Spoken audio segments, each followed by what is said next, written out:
Hi everyone, and welcome back to Rough Rider, where every week I talk writing, self-publishing, and making it as an author. So I'm going to get a little personal today. I think this is something that people should talk about, so I'm just going to go ahead and do it. Today what I'm going to be talking about is my experience with mental illness and really how that is kind of interconnected with my writing and creativity. I think a lot of you out there might be able to relate to this, so that's why I want to talk about it. We've all seen the trope of the tortured artist, and as a writer, you might very well be one yourself. I think for a long time, people have really linked mental illness with creativity. There are a lot of studies about it. The results are sort of mixed, but at least for myself, I can say that I do think that there is a connection there. As you know, a lot of writers do struggle with mood disorders. They might have bipolar disorder. They might have schizophrenia even, or just, clinical depression. It could be any number of disorders. And I'm one of those people. But what I want to tell you today is that even when your life is in disarray, if things are really a mess for you psychologically, and you just feel trapped by your pain, writing can really help you through that. So here are a couple of things I think people should think about when it comes to mental illness in their writing. So the first thing I want to talk about is that correlation between mental illness and creativity. That trope of the tortured artist goes back a long time. That's the artist, the writer, the musician, or just generally creative person who really suffers a lot of torment and frustration, either over their art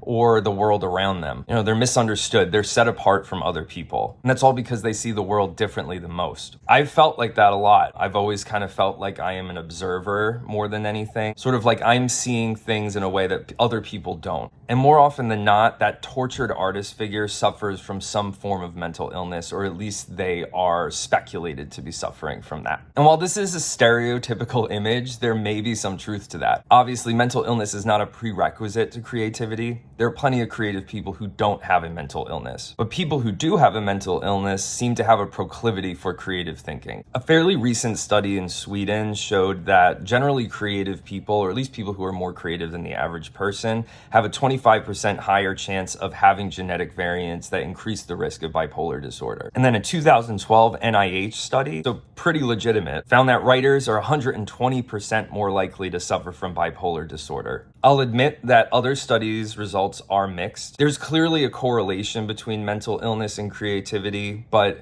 I wouldn't say that the data is strong enough yet to say that creativity is necessarily caused by mental illness, but there does seem to be a positive correlation between them. I can speak for myself with this part because I'm diagnosed with cyclothymia. So it's sort of like a milder form of bipolar disorder. Instead of me having an up or a down mood for, maybe weeks at a time and then cycling to the other side, I'll have it for several days at a time and then switch to the opposite. So I might be hypomanic for a little while, for a few days, and then I'll kind of crash down and be in a low, and then I'll go back up a few days later. It's a cyclical thing like that. I am on medication now. I have been since I was 18, I think. So my highs and lows are a lot less severe than they used to be. I still have them. I still get that cyclical sort of cycling through moods, but it's not debilitating anymore. I used to suffer from a lot of suicidal ideation. I even tried to act on it when I was in college. So I'll just openly admit that because I'm certainly not the only one who's experienced that. But now, since I've been on medication, I don't really have that kind of thinking anymore. I used to do a lot of self-harming. There was a lot of cutting. I think it was both a mix of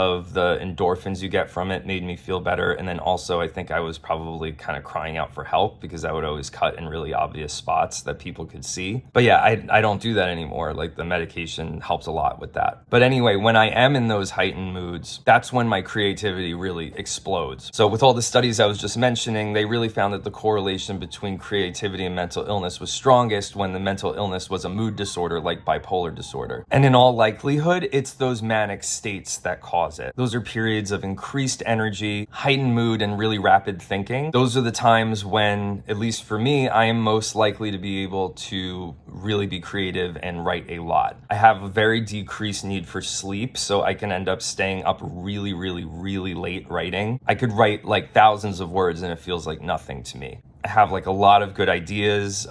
They come really easily, and just writing just seems easier when I'm in that state. When I'm in a depression, if I'm in a low, it's really, really hard for me to write. I really have no ideas. And even if I did, I probably wouldn't be able to actually execute them and, sit down and write that out. I just don't have the energy for it. I don't have the motivation. I just really don't feel like doing anything when I'm feeling that way. So yeah, some of my best writing was done when I was hypomanic. I can even read my books and tell, okay, I can see that at this point when I was writing the book, I was probably in a very elevated state in terms of my mood, and I can see which parts I was really forcing myself to write because I was in a low. But I think when you are hypomanic like that, you really stop questioning yourself. You lose a lot of your inhibitions, and you don't end up writing a sentence and then rewriting it 1,000 times because you're just like, oh, it's not good, it's not good. Because when you're in a high like that, you do feel very grandiose. You feel like, oh, I'm good at everything. Therefore, I don't need to question what I'm writing right now because it's good. When you edit it down the line, it might not be that great, but at least you got the writing done because at that time you were not questioning yourself and you didn't hold yourself back from writing. But anyway, I'll say again, you don't have to have a mental illness to be creative. So you writers out there who watch my videos, you might not have a condition like this. So you might not really be able to relate to this, but there probably are a lot of people who can. So that's why I want to talk about it here. If you do have a mood disorder, any sort of mental health diagnosis like that, even if you've ever felt alienated from other people because of that before, like you've been made to feel crazy, you've been made to feel unstable or just out of touch with reality, you can at least take comfort in knowing that you are not alone, at least when it comes to the writing community. There's going to be a lot of other people who experience what you're experiencing. And then another thing I think you should think about when it comes to this subject is that creativity really is both a blessing and a curse. There's kind of a paradox here when it comes to being creative. Creativity can be really liberating, but at the same time, it can really cause a lot of pain. Like for the positive aspects of it,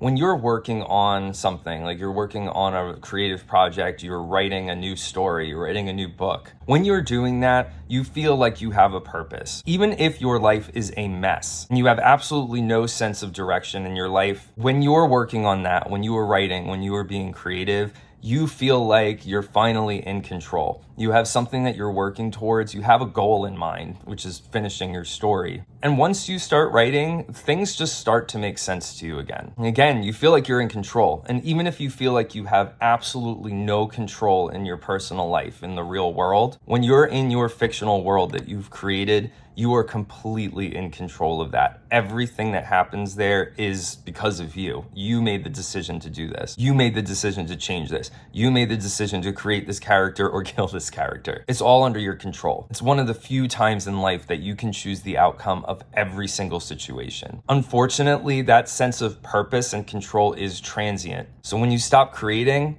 I can speak for myself at least and say you feel like you're dying inside. And I know that that sounds really dramatic, but I at least lose that sense of control. And I feel like things don't make sense to me, or just life feels like it doesn't have a lot of meaning. It's more like I'm just kind of going through the motions and I don't really know where I'm going. I feel a lot better when I'm actually creating something. Like for me, the only times I really fully feel at peace with things is if I'm either praying or if I am writing. Because once you enter the real world again, you realize that it is just as chaotic as when you left it. And also because your creativity may be the one thing that you can really cling to and know that, okay, well, I have this talent. If you're not using it, then you kind of feel like you're nothing. People are going to tell you how envious they are of your ability to write and create. And it definitely is something worthy of envy, I guess, because not everyone can do it. But what these people are not going to understand, and they really can't understand it because it's a subjective experience, is that you have this gift, but it doesn't mean that it's not going to bring you pain. They're not going to see the negative aspects of this. And if you do complain about it, they may very well just dismiss you as being either ungrateful or overly dramatic. And as someone with a cyclical mood disorder, I'll say I've been accused of being dramatic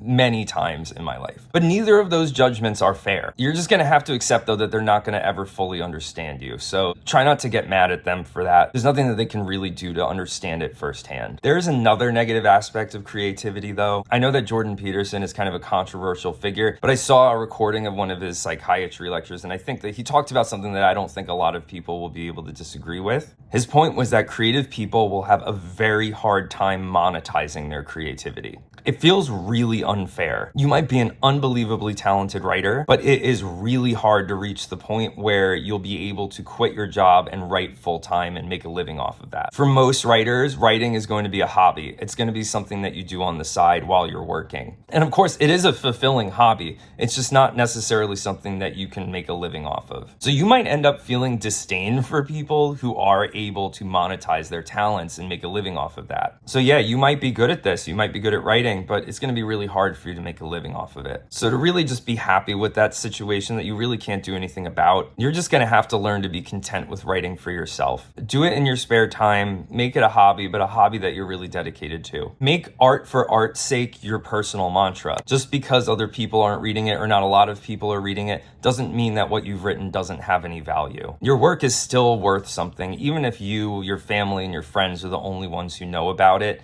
It means something to you, and it can mean something to the people closest to you. So just really focus on that when you start to get frustrated. If you really feel like, yes, I deserve to be successful because of this, I'm good at this, but it's just not always going to play out that way. And I think the most important thing I want to talk about today is that writing can really help you cope. So you might not have been able to monetize your creativity, but it can help you in other ways, and arguably more profound ways than just making you money. Expressing yourself creatively can really relieve stress and anxiety, and it can even help you work through your trauma. And that's true whether you have a mental illness or not. When you put your mind in that state of focus on a creative project or a goal, it leads to just mindfulness, relaxation, and it can even cause euphoria for some people. It also leads to a sense of accomplishment and purpose that you might be missing in your personal life. I'm going to quote Wesley from The Princess Bride here. Life is pain, Highness. Anyone who says differently is selling something. But engaging in creative activities can really be an escape from that. So I'm not saying, though, that you should deny your pain. Escaping into a fantasy world and ignoring all of your problems is not the solution. Please don't get me wrong. I really want to make that clear. There are so many people right now who are obsessed with the idea of being positive all the time. And I'm just going to call that toxic positivity. Oh, I don't need negativity in my life. I don't need negative people. I don't need this or that. I want to only feel good all of the time.